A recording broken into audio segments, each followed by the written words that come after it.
പരിശുദ്ധാത്മാവ് സംസാരിച്ചുകൊണ്ടിരുന്നു. വിശ്വസിക്കുന്നവർ ഒരിക്കൽ കൂടെ കൈ ഉയർത്തിയ ശക്തിയോടെ സ്തോത്രം ചെയ്യണം. 2021 ജനുവരി മാസം 24-ാം തീയതി എൻ്റെ ഹൃദയസ്പന്ദനം നിലച്ചു എന്ന് പലരും കരുതിയതാണ്. 1.5 മണിക്കൂറിൻ്റെ ചർച്ചിൽ ഞാൻ വചനം ശക്തിയോടെ പ്രസംഗിച്ച് ഞാൻ തന്നെ കാറ് ഡ്രൈവ് ചെയ്ത് വീട്ടിലെത്തുമ്പോൾ ചെറിയൊരു അസ്വസ്ഥത, തൊണ്ടവേദനയായിട്ടാണ് വന്നത്. ഹാർട്ട് അറ്റാക്കിന് തൊണ്ടവേദനയുണ്ടെന്ന് എനിക്കറിയില്ലായിരുന്നു. അതിനുശേഷം സിവിയറായി വീണു, ഹോസ്പിറ്റലിൽ കൊണ്ടുപോയി. കാർഡിയാക് അറസ്റ്റ് ശക്തമായിരുന്നു. അപ്പോഴത്തെ അവസ്ഥയിൽ 48,000 ഇഞ്ചക്ഷൻ ചെയ്യണമായിരുന്നു. അത് നിങ്ങൾക്കറിയാതെ ചെയ്ത് കഴിയുമ്പോൾ ഒന്നിലടുത്ത അറ്റാക്ക് വരും, അല്ല എവിടെങ്കിലും ശരീരത്തിൽ ബൾജിങ് ഉണ്ടെങ്കിൽ അവിടെ പൊട്ടും. ആ ബ്ലോക്ക് മാറിയില്ലെങ്കിൽ അവിടെ തീർന്നു. അപ്പോഴാണ് പറയുന്നത് എൻ്റെ വീട്ടുകാരോട്. എന്നാൽ ലോകമെങ്ങുമുള്ള ദൈവമക്കൾ ആ നിമിഷം മുതൽ പ്രാർത്ഥിക്കാൻ തുടങ്ങി. ന്യൂസ് എങ്ങനെയോ സ്പ്രെഡായി.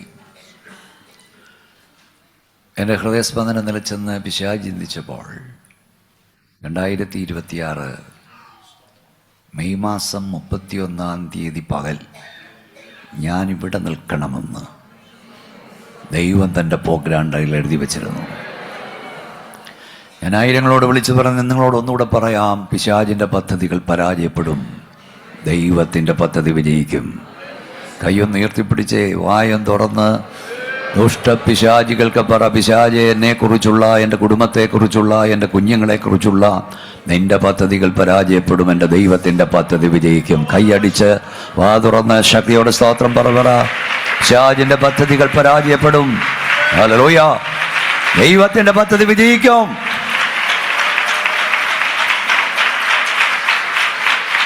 ഹല്ലേലൂയ. നിങ്ങളെ അനുഗ്രഹിക്കട്ടെ. 31-ാം സങ്കീർത്തനം 19-ാം വാക്യം വായിക്കാം. Psalms 31:19. 31-ാം സങ്കീർത്തനം 19-ാമത് വാക്യം വായിക്കാം. നിന്റെ ഭക്തന്മാർക്ക് വേണ്ടി നീ സംഗ്രഹിച്ചതും നിന്നിൽ ആശ്രയിക്കുന്നവർക്ക് വേണ്ടി മനുഷ്യപുത്രന്മാർ കാണെ നീ പ്രവർത്തിച്ചതുമായ, ഒരിക്കൽ കൂടെ കൈ ഉയർത്തി ദൈവത്തെ സ്തുതിച്ചാട്ട്. ഈ ചർച്ചിൽ ആദ്യമായി ഞാൻ കാലുകുത്തിയപ്പോൾ പറഞ്ഞത്, യഹോവയെ രക്ഷിക്കണമേ, ഭക്തന്മാരില്ലാതെ പോകും. ഭക്തന്മാരാണെന്ന് പറഞ്ഞു. എല്ലാവരേക്കാളും ഉപരി, എല്ലാറ്റിനേക്കാളും ഉപരി ആര് ദൈവത്തെ സ്നേഹിക്കും, ആര് ദൈവത്തെ ഭയപ്പെടും, ആര് ദൈവത്തെ അനുസരിക്കും, ആര് ദൈവത്തെ സ്നേഹിക്കുവനാണ് ഭക്തൻ. മറ്റൊരു സെഷനിലും ഞാൻ ഭക്തനെക്കുറിച്ച് പറയുകയുണ്ടായി. ദൈവഭക്തന്മാർക്കുള്ള 20-ലധികം അനുഗ്രഹങ്ങൾ വിശുദ്ധ ബൈബിളിൽ രേഖപ്പെടുത്തിയിട്ടുണ്ട്.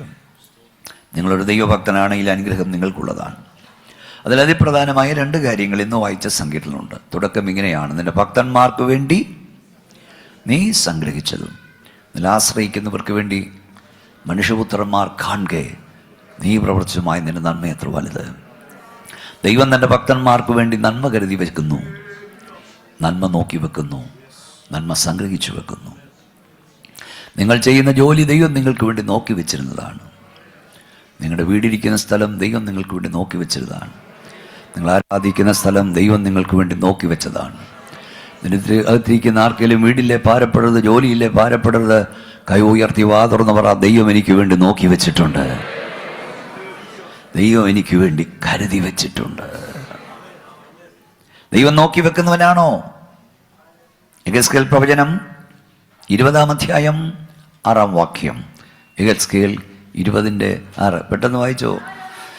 ഞാനവരെ മിസ്രയീം ദേശത്തു നിന്ന് പുറപ്പെടുവിക്കുമെന്നും ഞാനവർക്ക് വേണ്ടി നോക്കി വച്ചിരുന്നതും പാലും തേനും ഒഴുകുന്നതും സർവ്വദേശങ്ങളുടെയും മഹത്വമായ കനാലിലേക്ക് അവരെ കൊണ്ടുവരുമെന്നും ആ നാളിൽ കൈ ഉയർത്തി സത്യം ചെയ്തു. നമുക്ക് നമ്മുടെ കൈ ഉയർത്തി ദൈവത്തിന് സ്തോത്രം പറയാം. ഇസ്രായേൽ മക്കൾ മിസ്രയീമിൽ നിന്ന് പുറപ്പെടും മുമ്പ് തന്നെ സ്വർഗത്തിൽ ദൈവം കനാനിൽ അവർക്ക് വേണ്ടി നന്മ നോക്കി വെച്ചു. നീ കേരളത്തിൽ നിന്ന് പുറപ്പെടും മുമ്പ് തന്നെ നിനക്ക് വേണ്ടി ഇവിടെ ദൈവം നന്മ കരുതി വെച്ചിട്ടുണ്ട്. ദൈവം നോക്കി വെക്കുന്നവനാണ്, ദൈവം കരുതി വെക്കുന്നവനാണ്, ദൈവം സംഗ്രഹിച്ചു വെക്കുന്നവനാണ്. ദൈവം നോക്കി വെക്കുന്നത് ഏറ്റവും ശ്രേഷ്ഠകരമായിരിക്കും, പാലും തേനും ഒഴുകുന്നത്. ഒന്നുകൂടെ പറയാം, ദൈവം ജോലി, വീട്, സ്തോത്രം മാത്രമല്ല നിത്യതയും കരുതി വെച്ചിട്ടുണ്ട്. ദൈവം നിങ്ങളുടെ മക്കൾക്ക് വേണ്ടി തക്ക തുണകളെ നോക്കി വെച്ചിട്ടുണ്ട്. മക്കളെ, ദൈവം നിങ്ങൾക്ക് വേണ്ടി ഇണകളെയല്ല, തുണകളെ അല്ല, തക്ക തുണകളെ നോക്കി വെച്ചിട്ടുണ്ട്. കൈ ഉയർത്തിയൊരു സ്തോത്രം ശക്തിയോട് പറഞ്ഞ് ഒന്നുകൂടെ പറയാം. ദൈവം നിങ്ങൾക്ക് വേണ്ടി തക്ക തുണകളെ നോക്കി വെച്ചിട്ടുണ്ട്. അതുകൊണ്ട് നിങ്ങൾ തന്നെ YPA ക്യാമ്പിലും ബസ് സ്റ്റാൻഡിലും റെയിൽവേ സ്റ്റേഷനിലും കോളേജ് ക്യാമ്പസിലും ഇണയെ നോക്കി നടക്കണ്ട. ദൈവം നോക്കി വെക്കുന്നത് ഏറ്റവും ശ്രേഷ്ഠകരമായിരിക്കും. അങ്ങനെയുള്ള ബന്ധക്കോസുകാർ ഭാരപ്പെടുന്ന 2 കാര്യത്തിലാണ്. 1, വഴിവിട്ടു പോകുന്ന മക്കൾ. 2, തകരുന്ന കുടുംബ ബന്ധങ്ങൾ. തകരാതിരിക്കണോ? ദൈവം നോക്കി. നിങ്ങൾക്കറിയാം, കേരളത്തിൽ ഇന്ന് ദൈവകൃപയാൽ ഏറ്റവും അധികം കല്യാണങ്ങൾ ഞാനാണ് നടത്തുന്നത്. ചെന്നിറങ്ങിയാലും കല്യാണമുണ്ട്. ധൃതിയിൽ തെരഞ്ഞെടുപ്പ് നടത്തുന്നവൻ സാവകാശം ദുഃഖിക്കേണ്ടി വരും. ഇതൊന്നും സഹായത്തിനൊന്നും ആരും പറയില്ല. എല്ലാം തകരും, എല്ലാം ഉടയും. എന്നാൽ കരഞ്ഞുകൊണ്ട് ആരംഭിക്കുന്നത്, പ്രാർത്ഥിച്ചാരംഭിക്കുന്ന തകരാണ്ടയും ഇടവരുത്തത്. ദൈവം നിനക്ക് വേണ്ടി ഒന്ന് നോക്കി വെക്കുമ്പോൾ, ദൈവം നിനക്ക് വേണ്ടി ഒന്ന് കരുതി വെക്കുമ്പോൾ, പിശാച് തീരുമാനിക്കും നിന്നെ അവിടെ എത്തിക്കത്തില്ലെന്ന്. നീ ഏത് തിരഞ്ഞെടുപ്പ് നടത്തുമ്പോഴും ദൈവത്തോട് ചോദിക്കണം, എനിക്ക് വേണ്ടി നോക്കി വെച്ചത്, എനിക്ക് വേണ്ടി കരുതി വെച്ചത് ഇത് തന്നെയാണോ എന്ന് ദൈവത്തോട് ചോദിക്കണം. കർത്താവിനായി കഷ്ടപ്പെടുന്ന ദൈവവേദലേ, നിനക്ക് വേണ്ടി ഒരുക്കി വെച്ചത് നഷ്ടപ്പെടാതെ നിന്റെ കയ്യിൽ തരാനും ദൈവം ശക്തനായവനാണ്. ശക്തനാണോ? 16-ാം സങ്കീർത്തനം 5-ാം വാക്യം പെട്ടെന്ന് വായിക്കും. 16-ാം സങ്കീർത്തനം 5-ാം വാക്യം, എൻ്റെ അവകാശത്തിൻ്റെയും പാനപാത്രത്തിൻ്റെയും പങ്ക് യഹോവയാകുന്നു. നീ എനിക്കുള്ള ഓഹരിയെ. കൈ ഉയർത്തിപ്പിടിച്ച് പറഞ്ഞ്, എല്ലാ കൈ ഉയർത്തിപ്പിടിച്ച്. ഈ കൈയൊക്കെ ഒന്ന് പൊക്കാൻ പറയുമ്പോൾ ഇവിടെ ചില അച്ചായന്മാരുടെ കൈ പൊങ്ങുന്നില്ല. സഹോദരന്മാർ തീരെ വയ്യ. ഇവിടെ കൈ ഒന്ന് ഉയർത്താൻ കഴിഞ്ഞാൽ കൃപയാ. ഉയർത്തിയ കൈ താക്കാൻ കഴിഞ്ഞാൽ കൃപയാ.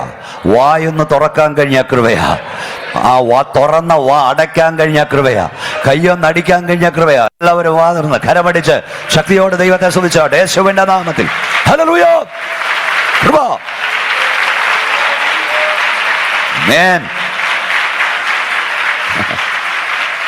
ഇന്ന് രാവിലെ നീ പറ, നീ എൻ്റെ ഓഹരിയെ പരിപാലിക്കും. കൈയടിച്ച് ശക്തിയോട് സ്തോത്രം പറഞ്ഞോട് പറ, എൻ്റെ ദൈവം എൻ്റെ ഓഹരിയെ പരിപാലിക്കുന്നു. പറ, ഞാൻ എവിടെ കിടന്നാലും എൻ്റെ ഓഹരിയെ എൻ്റെ ദൈവം പരിപാലിക്കും.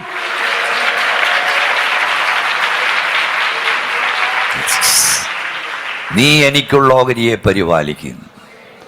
ആർക്കുള്ള ഓഹരിയാണ് ദൈവം പരിപാലിക്കുന്നത്? എനിക്കുള്ള. എൻ്റെ പ്രത്യേകത എന്താ? വായിക്ക് സിസ്റ്റർ. ആരാ വായിച്ചേ? എൻ്റെ അവകാശത്തിൻ്റെയും പാനപാത്രത്തിൻ്റെയും പങ്ക് യഹോവ. എൻ്റെ അവകാശം, എന്നെ നോക്കിയിരുന്നത്, എൻ്റെ അവകാശത്തിൻ്റെയും പാനപാത്രം പങ്ക് യഹോവ എന്ന് പറയുന്ന ദൈവം, ഇതിലെ നിന്റെ ഓഹരിയെ ദൈവം പരിപാലിക്കും. എന്താണ് അവകാശം? എന്താണ് പാനപാത്രം? അവകാശം അത് ബലത്തെ കാണിക്കുന്നു. അവകാശം അത് ശക്തിയെ കാണിക്കുന്നു. അവകാശം അത് സമൃദ്ധിയെ കാണിക്കുന്നു. അവകാശം അത് സൗഖ്യത്തെ കാണിക്കുന്നു. പാനപാത്രം കഷ്ടതയെ കാണിക്കുന്നു. പാനപാത്രം ഞെരുക്കത്തെ കാണിക്കുന്നു. പാനപാത്രം രോഗത്തെ കാണിക്കുന്നു. പാനപാത്രം ഇവിടെ ഇല്ലായ്മയെ കാണിക്കുന്നു. രാവിലെ ഹോളിൽ വന്ന നിന്നോട് ഞാൻ പരിശുദ്ധാത്മാവിൽ പറയാം, നിന്റെ അവകാശത്തിന്റെ പങ്ക് നീ കർത്താവിന് കൊടുത്താൽ, നിന്റെ പാനപാത്രത്തിന്റെ പങ്ക് നീ കൊടുത്തില്ലെങ്കിലും അവൻ ഏറ്റെടുക്കും. ബലമുള്ളപ്പോൾ കർത്താവിനെ ആരാധിക്കുക, സൗഖ്യമുള്ളപ്പോൾ അവനെ സ്തുതിക്കുക, ശക്തിയുള്ളപ്പോൾ അവനെ മഹത്വപ്പെടുത്തുക, പ്രാർത്ഥിപ്പാൻ ബലമുള്ളപ്പോൾ പ്രാർത്ഥിക്കുക, കരയാൻ ത്രാണിയുള്ളപ്പോൾ കരയുക, നിന്റെ കയ്യിലുള്ളപ്പോൾ കർത്താവിന്റെ വേലയ്ക്ക് കൊടുക്കുക. അബാ ക്ഷമ റഗനിയ. ബലമില്ലാതെയാകുമ്പോൾ, സൗഖ്യം ഇല്ലാതാകുമ്പോൾ, ശക്തി ഇല്ലാതാകുമ്പോൾ അവൻ നിന്നെ കൈവിടുന്ന ദൈവമല്ല. കത്തിയോടെ കത്തിയോടെ ശക്തിയോടെ ശക്തിയോടെ എല്ലാവരും ദൈവത്തെ ആരാധിച്ചാൽ. അന്തല ഋതുനി സന്തന ഋഗതിയ. ബലം ദൈവത്തിന് കൊടുക്കണം, ശക്തി ദൈവത്തിന് കൊടുക്കണം, അവകാശം ദൈവത്തിന് കൊടുക്കണം.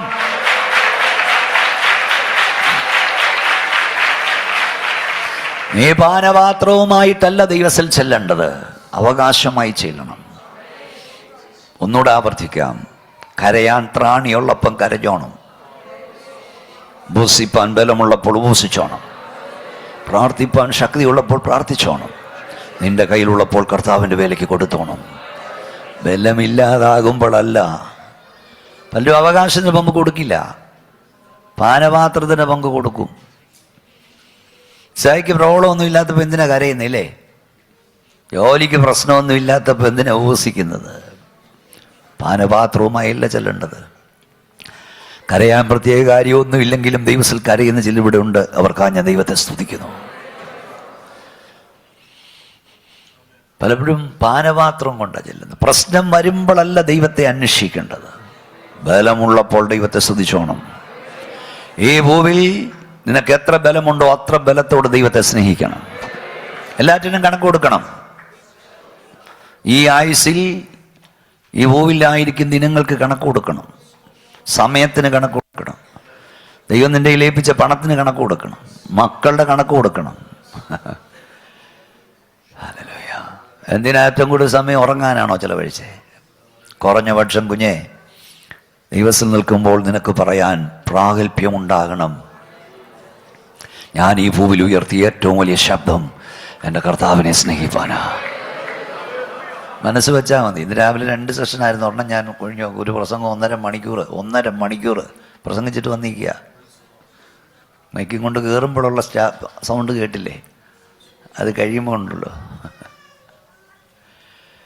ഈ ഭൂവിൽ നീ ഉയർത്തിയ ഏറ്റവും വലിയ ശബ്ദം കർത്താവിനെ സ്നേഹിപ്പാൻ, സേവിപ്പാൻ, ആരാധിപ്പാൻ.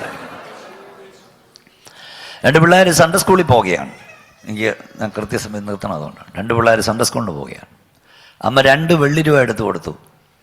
1 രൂപ സ്തോത്ര കാഴ്ച ഇടാൻ, 1 രൂപ മിഠായി വാങ്ങാൻ.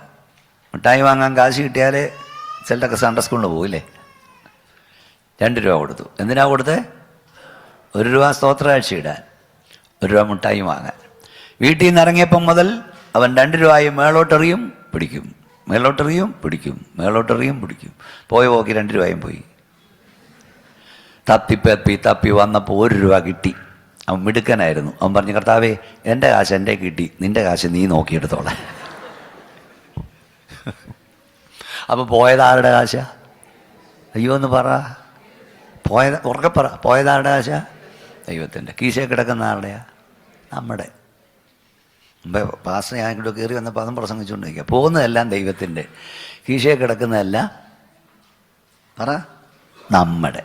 എല്ലാം കഴിഞ്ഞ സമയം ഉണ്ടെങ്കിൽ ഉപവാസപ്രാർത്ഥനയ്ക്ക് വരും, എല്ലാം കഴിഞ്ഞ സമയം ഉണ്ടെങ്കിൽ ആരാധനയ്ക്ക് വരും, എല്ലാം കഴിഞ്ഞ് ബാക്കിയുണ്ട് 2 രൂപ സ്തോത്ര കാഴ്ചയിടും. നിന്റെ മുൻഗണന എന്തിനാണ്? പ്രയോറിറ്റി എന്തിനാണ്? ദൈവം നോക്കുന്നത് നിന്റെ പ്രയോറിറ്റിയാണ്. എൻ്റെ കാര്യം കഴിഞ്ഞ് ദൈവകാര്യമെന്നല്ല, എൻ്റെ കർത്താവിൻ്റെ കാര്യം കഴിഞ്ഞു മതി ദൈവത്തിൻ്റെ കാര്യം. കൈ ഉയർത്തിയാട്ടി ശക്തിയോടെ സ്തോത്രം പറഞ്ഞാട്ട്.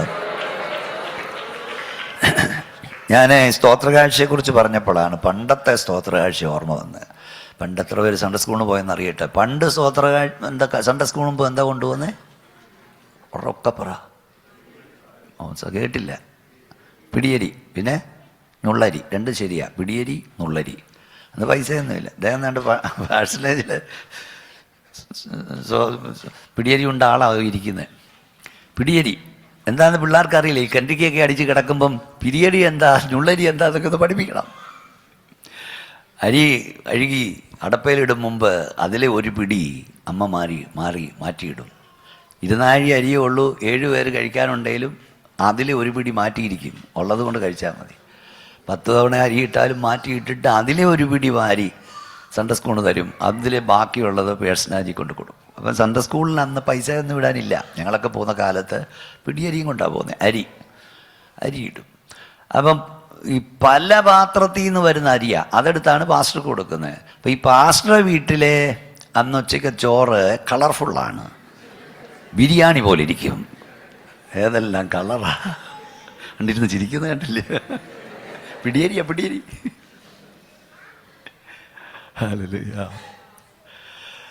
പിടിയരി. പിന്നെ അന്നത്തെ കാലത്ത് പുഴുക്കലരി എന്ന് പറയും. റേഷനരിയാ മിക്ക വീട്ടിലും. ഇതുവല്ല ഓർക്കുന്നോ? അടപ്പും പാവും ഒക്കെ കണ്ട വായി വെള്ളിക്കരണ്ടിയുമായിട്ട് ജനിച്ച പോലെ. പിടിയരി, റേഷനരി. അപ്പം റേഷനരിക്കെന്ന് പറഞ്ഞാൽ എന്തോ, ഞാൻ റേഷനരി പുഴുക്കലരി എന്ന് പറയും. പുഴുക്കലരിക്ക് ഞാനന്ന് കൊടുക്കുന്ന ഡെഫിനിഷൻ പുഴു പ്ലസ് കല്ല് പ്ലസ് അരി, പുഴുക്കല്ലരി. പക്ഷെ ഒരു കാര്യം ഞാൻ പറയാം, അന്ന് പിടിയരി കൊടുത്തവനെ പിടിയരി ഉണ്ടവനെയും ദൈവം അനുഗ്രഹിച്ചു. ഓ, ശക്തിയോടെ കൈ ഉയർത്തി വാതർന്നു സോദരം. എൻ്റെ അപ്പനൊരു പാസ്റ്ററല്ലായിരുന്നു. പാസ്റ്റർമാരുടെ മക്കൾ ഇവിടെ ഉള്ളവരെല്ലാം ഒന്ന് കൈവയ്ക്കുക, ഉപദേശിമാരുടെ മക്കളൊന്ന് കൈവയ്ക്കുക. എൻ്റെ ദൈവമേ, എത്രയുണ്ടോ നന്നായല്ല. ഇതൊക്കെ പാസ്റ്റർ മക്കളാണ്. നന്നായിട്ട് നിങ്ങൾ പല ദൈവദാസന്മാരെ എനിക്കറിയാം, അവർക്ക് എന്നെ അറിയാമായിരുന്നു.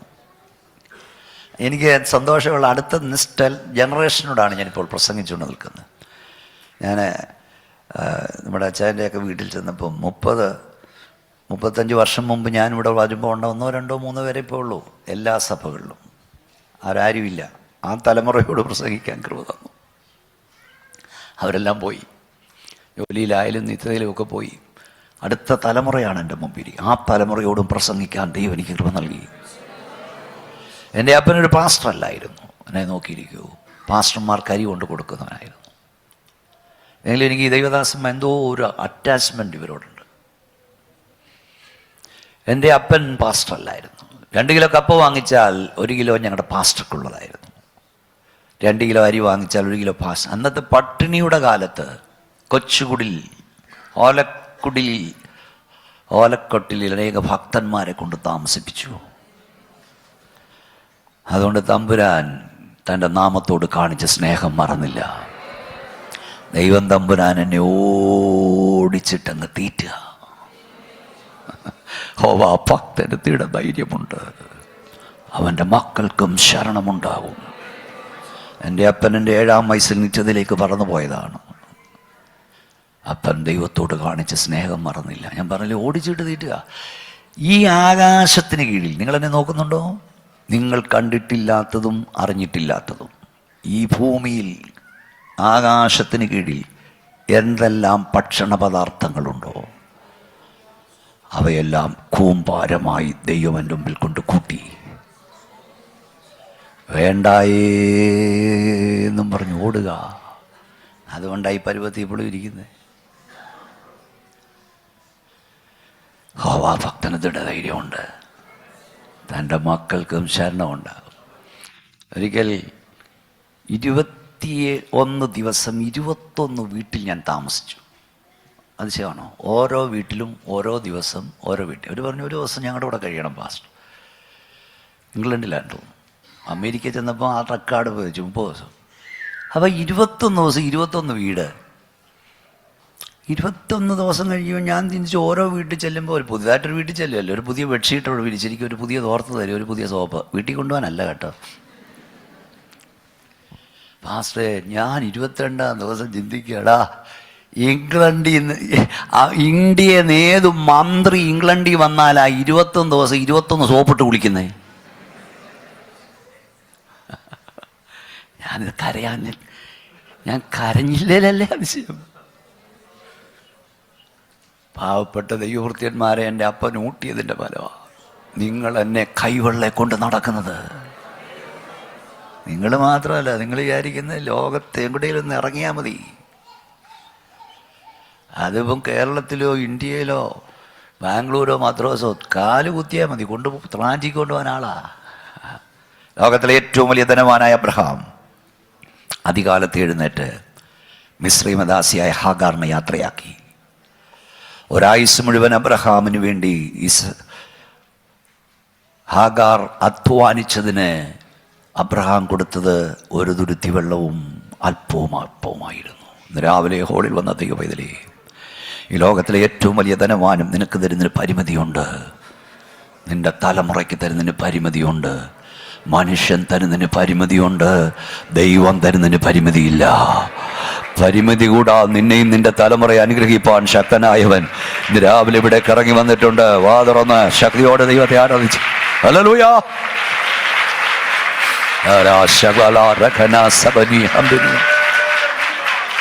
ഞാൻ വായിക്കുന്നു, അപ്പം തീർന്നു, വെള്ളം തീർന്നു. കുഞ്ഞിനെ ഒരൻപിൻപാട് ദൂരത്തിട്ടിട്ട് ആഗാർ മരുഭൂമിയിൽ കിടന്ന് കരയുവാൻ തുടങ്ങി. 2 പേരും കരയുന്നു. കുഞ്ഞവിടെ കിടന്ന് കരയുന്നു, ജീവൻ പോകാനുള്ള കരച്ചിൽ. അമ്മ കരയുന്നു, കുഞ്ഞിൻ്റെ മരണം എനിക്ക് കാണാൻ വയ്യ. ആ 2 കണ്ണുനീരും സ്വർഗത്തിലെത്തി. ദൈവം മരുഭൂമിയിൽ ഉറവ തുറന്നു കൊടുത്തു. ഈ ഓളിൽ വന്നവരിൽ കരയുന്ന എത്ര പേരുണ്ട്? കരയുന്ന എത്ര പേരുണ്ട്?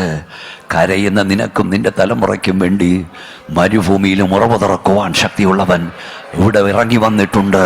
വിണ്ട് കീറിക്കിടക്കുന്ന മരുഭൂമിയുടെ അവസ്ഥയിലും കരയുന്ന നിനക്ക് വേണ്ടി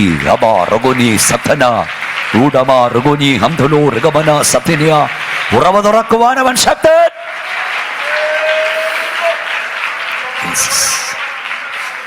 ഞാൻ ഈ നാട്ടിൽ നിന്നൊക്കെ പ്രസംഗിക്കുമ്പം ഒറ്റ രാജ്യങ്ങളിൽ പോയിട്ടുണ്ടെങ്കിലും കൂടുതൽ പ്രസംഗിച്ചുള്ള UAE-യിലാണ്. പിന്നെ ദോഹ, അമേരിക്കയിലൊക്കെ ഒത്തിരി പലവട്ടം പോയിട്ടുണ്ട്. ഈ നാട്ടിൽ നിന്ന് പ്രസംഗിക്കുമ്പോൾ ഈ നാടിൻ്റെ സമൃദ്ധി കാണുമ്പോൾ ഞാൻ ചോദിക്കും, ഈ ഊഷരഭൂമിയിൽ ഇത്രയും ഭക്ഷണ സമൃദ്ധി എങ്ങനെ വന്നു? ഇത്രയും വെള്ളം. ഞാൻ പോയിട്ടുള്ളതൊക്കെ ചോദിച്ചു, ലോകം എങ്ങും പോയെങ്കിലും ഇത്രയും ഭക്ഷണ സമൃദ്ധി ലോകത്തിലെങ്ങും ഇല്ല, അമേരിക്ക പോലും ഇല്ല. ഒരു ദിവസം ഇവർ കളയുന്നുണ്ടെങ്കിൽ ഒരു മാസം ഇന്ത്യയുടെ പട്ടിണി മാറും. അത്രമാണ് ഹോട്ടലിലൊക്കെ തിന്ന് കളയുന്നത്. ഞാൻ ചോദിച്ചു, ദൈവമേ, ഈ മരുഭൂമി കിടക്കുന്നവരെ ഇത്രയും ഭക്ഷണ സമൃദ്ധിയും വെള്ളം കടലിൽ നിന്ന് ശുദ്ധീകരിച്ചാലും നല്ല വെള്ളം തരുന്നില്ലേ? കർത്താവിനോട് പറഞ്ഞു, മോനെ, ഇന്നിവിടെ കിടക്കുന്ന ആളുകളുടെ യോഗ്യത കൊണ്ടല്ല, വർഷങ്ങൾക്ക് മുമ്പ് മരുഭൂമിയിൽ കിടന്നുകൊണ്ട് എൻ്റെ കുഞ്ഞിൻ്റെ മരണം എനിക്ക് കാണാൻ വയ്യ എന്ന് കരഞ്ഞ, ഒരു നേരത്തെ ആഹാരം കൊടുക്കാനില്ലാതെ, ഒരു തുള്ളി വെള്ളം കൊടുക്കാനില്ലാതെ, എൻ്റെ കുഞ്ഞിൻ്റെ മരണം എനിക്ക് കാണാൻ വയ്യ എന്ന് പറഞ്ഞ് കിടന്ന് കരഞ്ഞ ഒരു തള്ളയുടെ കണ്ണുനീര് കണ്ടുകൊണ്ട് സ്വർഗത്തിലെ ദൈവം അന്ന് തുറന്നു കൊടുത്ത നന്മയുടെ ഉറവ ഇന്ന് രാവിലെ വരെ അടഞ്ഞു പോയിട്ടില്ല. ഒരിക്കൽ കൂടെ ഞാൻ യേശുവിൻ്റെ നാമത്തിൽ പറയുന്നു, എല്ലാ ഉറവയും അടയും, എല്ലാ ഉറവയും അടയും. എന്നാൽ നിന്റെ കണ്ണുനീർ കണ്ട് ദൈവം തുറക്കുന്ന ഉറവ നിന്റെ തലമുറയുടെ കാലത്ത് പോലും അടഞ്ഞു പോകുകയില്ല. ശക്തിയോടെ വാ തുറന്ന് അന്യഭാഷക്കോ ലമന റദന ദിഗന വജമ റിബന സതന ഉഷബ ലഗദനി. Hallelujah.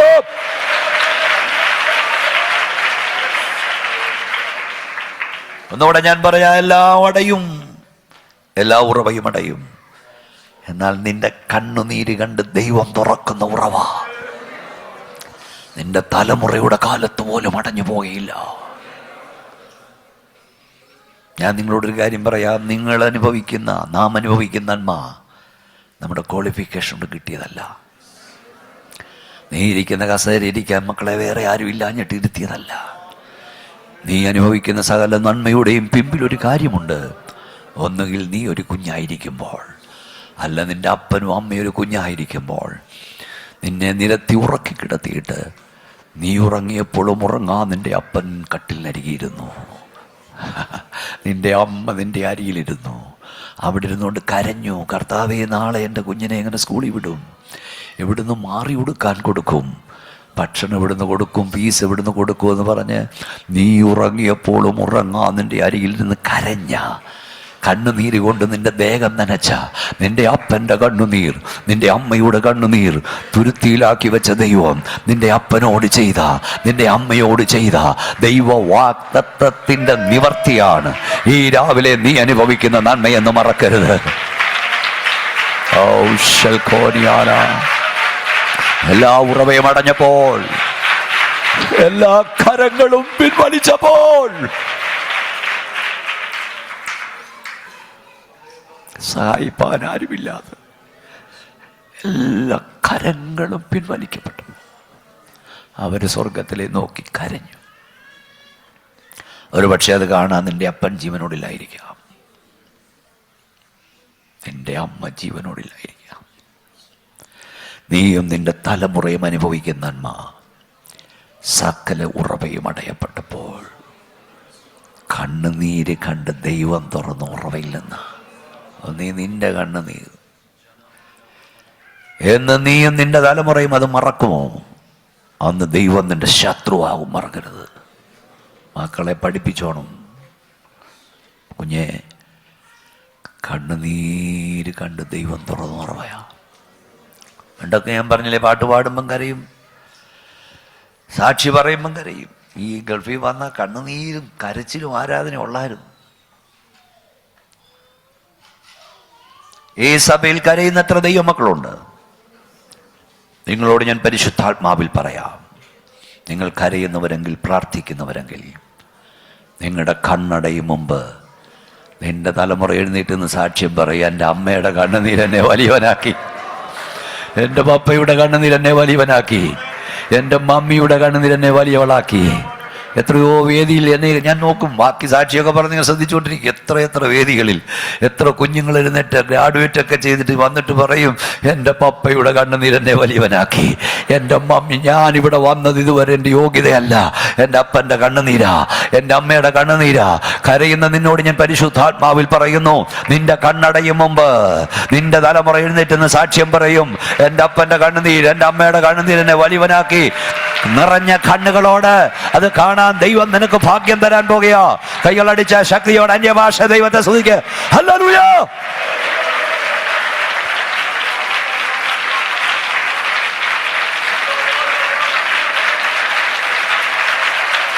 A son of many tears cannot be lost. A son of many tears cannot be lost. വളരെ കണ്ണുനീരിന്റെ സന്താനങ്ങൾ ഒരിക്കലും നഷ്ടപ്പെട്ടു പോകുകയില്ല.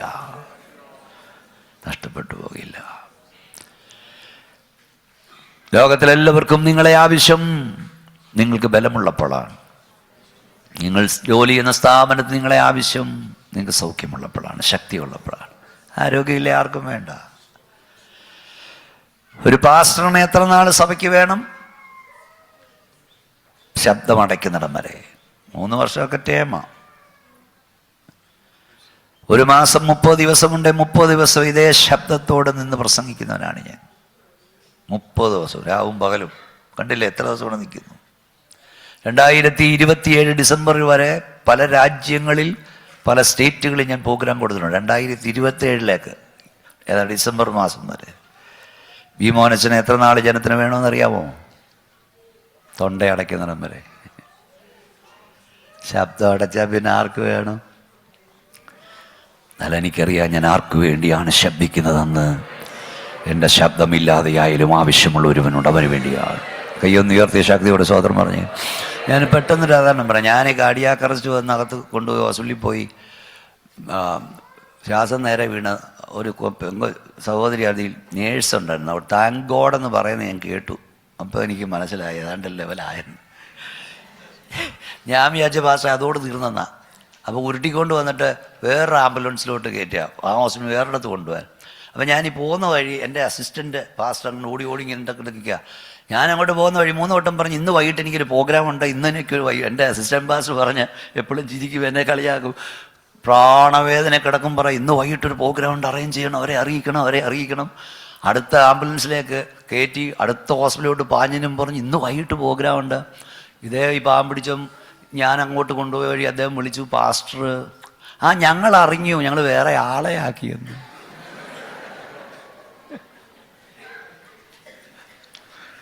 ഇത്രയേ ഉള്ളൂ. അപ്പോഴതൊരു വാർത്തയങ്ങ് പോയി. ലോകം മുഴുവൻ ദൈവമക്കൾ നിങ്ങൾ ഉൾപ്പെടെ കരഞ്ഞു. താങ്ക് യു, എനിക്കറിയാം അവിടെ ഇരിക്കുന്നതൊക്കെ പ്രാർത്ഥിച്ചിട്ടുണ്ട്. ഇത്രയേ ഉള്ളൂ. എന്നാൽ നിന്റെ അവകാശം പറ്റി കടന്നു കളയുന്നവനല്ല ദൈവം. നിന്റെ അവകാശത്തിന് പങ്കുവൻ പറ്റിയിട്ടുണ്ടെങ്കിൽ നിന്റെ പാനപാത്രൻ്റെ പങ്കുവൻ പറ്റും. കൈ ഉയർത്തി ദൈവത്തിന് സ്തോത്രം പറഞ്ഞാണ്ട് ഇൻട്രൊഡക്ഷൻ പറയാനേ നേരമുള്ളൂ, സമയം പോയി നിർത്താൻ പോവാ. തൻ്റെ ഭക്തന്മാർക്കൊണ്ട് സംഗ്രഹിച്ചതും ആശ്രയിക്കുന്നവർക്ക് വേണ്ടി ആര് കാണുക? മനുഷ്യപുത്രന്മാർ കാണുക. ആരാണ് ഈ മനുഷ്യപുത്രന്മാരെന്ന് പറഞ്ഞ് നിർത്താമല്ല, ശരിയായില്ല. 66 സങ്കീർത്തനം 10-ാം വാക്യം വായിക്കണം, ഞാൻ തന്നെ പറഞ്ഞോളാം. ദൈവമേ, നീ ഞങ്ങളെ പരിശോധിച്ചിരിക്കുന്നു. വെള്ളി ഊതിക്കഴിക്കുമ്പോൾ ഞങ്ങളെ ഊതിക്കഴിച്ച്, നീ ഞങ്ങളെ വലയിലകപ്പെടുത്തി, ഞങ്ങളുടെ മുതുകത്ത് വലിയൊരു ഭാരം വെച്ചു. നീ മനുഷ്യരെ വലയ്ക്കകത്തായിരിക്കുന്ന അവസ്ഥ, മുതുകത്ത് ഭാരമിരിക്കുന്ന മനുഷ്യൻ തലയിൽ കയറി ഓടുന്ന അവസ്ഥ. അടുത്ത പറ, എങ്കിലും നീ ഞങ്ങളെ സമൃദ്ധിയിലേക്ക് കൊണ്ടുവന്നിരിക്കുന്നു. അവിടെ ഒരു പദമുണ്ട്, നീ മനുഷ്യരെ ഞങ്ങളുടെ തലമേൽ കയറി പറഞ്ഞാട്ടെന്നേ ഓടിക്കുമാർ. ഇവിടുത്തെ മനുഷ്യരാണ്, അപ്പുറത്തെ മനുഷ്യപുത്രന്മാർ. നീ മനുഷ്യപുത്രന്മാർ കാണുക, ഞങ്ങൾക്ക് വേണ്ടി അത്ഭുതം ചെയ്യും എന്ന് പറഞ്ഞ അർത്ഥം, നിന്റെ തലയിൽ കയറി ഓടിയവർ കാണുക, ദൈവം നിനക്ക് വേണ്ടി അത്ഭുതങ്ങളെ ചെയ്യും. മനുഷ്യൻ തലയിൽ കയറി ഓടുക എന്ന് പറഞ്ഞ അർത്ഥം എന്താ? നിന്നെ അപമാനിക്കുന്നവരെ കുറിച്ചാണ്, നിന്നെ ആക്ഷേപിക്കുന്നവരെ കുറിച്ചാണ്, നിന്നെ വേദനിപ്പിക്കുന്നവരെ കുറിച്ചാണ്, നിന്നെ കരയിപ്പിക്കുന്നവരെ കുറിച്ചാണ്. മനുഷ്യപുത്രന്മാർ കാണുക എന്നുള്ള അർത്ഥമെന്താണ്? നിന്നെ വേദനിപ്പിച്ചവർ കാണുക, നിന്നെ അപമാനിച്ചവർ കാണുക, നിന്നെ കരയിപ്പിച്ചവർ കാണുക, നിന്നെ സങ്കടപ്പെടുത്തിയവർ കാണുക. ഹല്ലേലൂയ. നിന്റെ തലയിൽ കയറി ഓടിയവർ കാണുക, ദൈവം നിനക്ക് വേണ്ടി അത്ഭുതങ്ങളെ ചെയ്യും. കൈയടിച്ച വാതുറ ദൈവത്തെ സ്തുതിച്ചുകൊണ്ട് പറ, എന്നെ കരയിപ്പിച്ചവർ കാണുക, എന്നെ വേദനിപ്പിച്ചവർക്കാകെ ദൈവം എനിക്ക് വേണ്ടി അത്ഭുതങ്ങളെ ചെയ്യും. ഒരിക്കൽ കൂടെ പറ ശക്തിയോടെ, നീ എവിടെ അപമാനിക്കപ്പെട്ടോ, എവിടെ ആക്ഷേപിക്കപ്പെട്ടോ, എവിടെ ഒറ്റപ്പെട്ടോ, എവിടെ തള്ളപ്പെട്ടോ, ആര് നിന്നെ കരയിപ്പിച്ചോ, ആര് നിന്നെ വേദനിപ്പിച്ചോ, അവിടെ ദൈവം അത്ഭുതങ്ങളെ ചെയ്യോ. അമ്മാന റഗന റഗദന സഗദന അധികന എല്ലാവരും ശക്തിയോട് സ്തോത്രം പറഞ്ഞാട് ആരാധിച്ചാട്ടെ. കരയിപ്പിച്ചവൻ കാണെ, വേദനിപ്പിച്ചവൻ കാണെ, ഒറ്റപ്പെടുത്തിയവൻ കാണെ, തള്ളിക്കളഞ്ഞവൻ കാണെ ദൈവം അത്ഭുതം ചെയ്യും. എഴുന്നേറ്റ് നിൽക്കാം. നീ എവിടെ കരഞ്ഞോ, നീ എവിടെ അപമാനിക്കപ്പെട്ടോ, നീ എവിടെ ആക്ഷേപിക്കപ്പെട്ടോ, ആരൊക്കെ നിന്നെ താഴ്ത്താൻ നോക്കിയോ, ആരൊക്കെ നിന്നെ വേദനിപ്പിച്ചോ, അവർ കാണുക ദൈവ അത്ഭുതങ്ങളെ ചെയ്യും. ശക്തിയോട് സ്തോത്രം പറയുന്നേ. ഒരഭിഷക്തൻ സ്റ്റേജിൽ നിന്ന് പ്രസംഗിക്കുമ്പോൾ പരിശുദ്ധാത്മാവ് നിന്നോട് സംസാരിച്ചാൽ അത് പറഞ്ഞിട്ടുണ്ടോ, വിവരിക്കേണ്ടതാ, നേരമില്ല. നീ പറയണ ഈ ദൂത് എന്നോടാന്ന്. ഇന്ന് രാവിലെ പരിശുദ്ധാത്മാവ് സംസാരിക്കും. നീ പറഞ്ഞ എന്നോടാ. എൻ്റെ തലയിൽ കയറി ഓടിയവർ കാണുകേ, എൻ്റെ തലയിൽ കയറി ഓടിയവർ കാണുകേ ദൈവം എനിക്ക് വേണ്ടി അത്ഭുതങ്ങളെ ചെയ്യും. ശക്തിയോടെ സ്തോത്രം പറഞ്ഞ് ആരാധിച്ചെന്ന് പറ. എൻ്റെ തലയിൽ കയറി ഓടിയവർ കാണുക ദൈവം എനിക്ക് വേണ്ടി അത്ഭുതങ്ങളെ ചെയ്യും. എന്നെ നിന്ദിച്ചവൻ കാണുക, വേദനിപ്പിച്ചവൻ കാണുക, ആക്ഷേപിച്ചവൻ കാണുക, പരിഹസിച്ചവൻ കാണുക, ചെറുതാക്കാവൻ നോക്കിയവൻ കാണുക ദൈവം എനിക്ക് വേണ്ടി അത്ഭുതങ്ങളെ ചെയ്യും. യെസ്, രണ്ട് കാര്യങ്ങൾ പറഞ്ഞ് ഞാൻ പ്രാർത്ഥിക്കാം. ഒന്ന്, പ്രവാചക ശിഷ്യന്മാരുടെ ഭാര്യമാരൊരുത്തി പ്രവാചകനിൽ വന്ന യജമാനനെ, നിന്റെ ദാസനായ എൻ്റെ ഭർത്താവ് മരിച്ചുപോയി. നിന്റെ ദാസൻ യഹോവ ഭക്തനായിരുന്നു. അവൻ എൻ്റെ ഭർത്താവിനേക്കാൾ നിന്റെ ദാസനായിരുന്നു. നിന്റെ ദാസനേക്കാൾ യഹോവ ഭക്തൻ. ഞാൻ കഴിഞ്ഞ ദിവസം പറഞ്ഞു, ഇവിടെ ആരും നീ ഒരു ഭക്തനാണെന്ന് പറയണ്ട. പക്ഷെ നീ ജീവനോടിരിക്കുമ്പോഴോ, നിന്റെ കണ്ണടഞ്ഞ ശേഷമോ, നിന്നെ ഓർക്കുമ്പോൾ നിന്റെ തലമുറയുടെ കണ്ണ് നിറയണം. എൻ്റെ മമ്മി ഒരു ഭക്തയാണെന്ന് പറയണം, എൻ്റെ പപ്പ ഒരു ഭക്തനാണെന്ന് പറയണം. അതിനായി സമർപ്പിക്കുന്നു പറയുന്നവർ കൈ സ്വർഗത്തിലേക്ക് ഉയർത്തിപ്പിടിച്ചാട്ട്, കൈ ഉയർത്തിപ്പിടിച്ചാട്ട്. കർത്താവേ, എൻ്റെ തലയിൽ കയറി ഓടിയവർ കാണുക നിന്റെ പ്രവൃത്തി വെളിപ്പെടും. ദൈവമേ, ഈ സഭയെ ദൈവമക്കളെ ഞാൻ അനുഗ്രഹിക്കുന്നു. എൻ്റെ കരവിടമിൽ വെക്കണമേ. ജീവിതാന്ത്യം വരെ സാക്ഷ്യമുള്ള നിൽപ്പാൻ ഒരുക്കണമേ. കർത്താവെ, ഞങ്ങളുടെ തലയിൽ കയറി ഓടിയവർ കാണുക ചില അത്ഭുതങ്ങൾ നടക്കട്ടെ. എൻ്റെ കൈ നീട്ടുന്ന ഓർത്ത സ്തോത്രം യേശുവിൻ നാമം തന്നെ. കൈകൾ താഴ്ത്തിയിടാം. എന്നെ ക്ഷണിച്ചതിന് ഒരിക്കൽ കൂടെ നന്ദി. നിങ്ങളുടെ സ്നേഹം, കരുതൽ, എല്ലാറ്റിനും നന്ദി. ദൈവം അനുഗ്രഹിക്കട്ടെ. ആഴ്ചയിൽ ഒരു ദിവസം എന്നെ ഓർത്ത് നിങ്ങൾ പ്രാർത്ഥിക്കണം. ആഴ്ചയിൽ ഒരു ദിവസം മതി. പാസ്റ്റർ ബി മോഹൻസിനെ ഓർത്ത് ആഴ്ചയിൽ ഒരു ദിവസം പ്രാർത്ഥിക്കാവുന്ന വാക്ക് തരുന്നവർ കൈ ഉയർത്തിപ്പിടിക്കുക. ആഴ്ചയിൽ ഒരു ദിവസം കൈ താക്കണ്ടത്, കൈ ഉയർത്തിപ്പിടി. കർത്താവേ, ആഴ്ച ഒരു ദിവസം അടിയങ്ങൾക്ക് വേണ്ടി പ്രാർത്ഥിക്കാവുന്ന വാക്കുന്നതിൻ്റെ മക്കളെ ഞാൻ അനുഗ്രഹിക്കുന്നു. ഒരു സ്പെഷ്യൽ അനോയിന്റിങ് കൊടുക്കണേ. ഓർത്ത് പ്രാർത്ഥിക്കാൻ കൃപ നൽകണം. ഒരാഴ്ച ഒരു ദിവസം എനിക്ക് വേണ്ടി പ്രാർത്ഥിക്കുമ്പോൾ കർത്താവരുടെ വ്യക്തിപരമായ വിഷയത്തിന്മേൽ അത്ഭുതങ്ങൾ ചെയ്യണം. നിന്റെ കൈ തൊട്ടതിനായി സ്തോത്രം യേശുവിൻ നാമത്തിൽ തന്നെ. നിങ്ങൾ ആഴ്ച ഒരു ദിവസം എനിക്ക് വേണ്ടി പ്രാർത്ഥിക്കുമ്പോൾ ഞാൻ നിങ്ങൾക്ക് വേണ്ടി എല്ലാ ദിവസവും പ്രാർത്ഥിക്കും. കാരണം ലോകത്തിൻ്റെ 5 വൻകരയിൽ എനിക്ക് വേണ്ടി പ്രാർത്ഥിക്കാമെന്ന് വാക്ക് തന്നവരുണ്ട്. അവരെ അനുഗ്രഹിക്കണം എന്ന് പ്രാർത്ഥിക്കും. ഈ നാളിൽ നമ്മുടെ കർത്താവ് വരും. 1000 വിശുദ്ധന്മാർ മണ്ണിൽ നിന്ന് വെണ്ണിലേക്ക് പറന്നുയരും. നമ്മൾ എവിടെയായാലും നിത്യതയിൽ കാണണം. മാറാനാഥ അനാഥമ. നമ്മുടെ കർത്താവ് വരാറായി. കൈ ഉയർത്തിയ ശക്തിയോടെ എന്താ പാടാൻ പോന്നേ? അത് തന്നെ കേട്ടോ. ഓക്കെ, എല്ലാവർക്കും ചേർന്ന് പാടാം. സ്തോത്ര കാഴ്ച എടുക്കാൻ എല്ലാവരും സ്തോത്രകാഴ്ചകൾ എടുക്കുക. സ്തോത്രകാഴ്ച എടുക്കാൻ പറഞ്ഞുകൊണ്ട് കണ്ണടയ്ക്കണ്ട, കണ്ണടച്ച് സ്തോത്രകാഴ്ച ഇടണ്ട. കണ്ണ് തുറന്ന് സ്തോത്രകാഴ്ച ഇട്ട് കഴിഞ്ഞ് എല്ലാവരും കരമടിച്ച് ഈ പാട്ട് പാടി നമ്മുടെ കർത്താവിനെ ആരാധിക്കാം. നമ്മുടെ കർത്താവ് വരാൻ താമസം ഭൂമിയിലൊക്കെ നമുക്ക് കാണാം. കായംകുളത്തൊക്കെ വരുമ്പോൾ വരാൻ ശ്രമിക്കുക. ദൈവം എല്ലാവരെയും അനുഗ്രഹിക്കട്ടെ. Bus thank you. എല്ലാവർക്കും നന്ദി. God bless you all.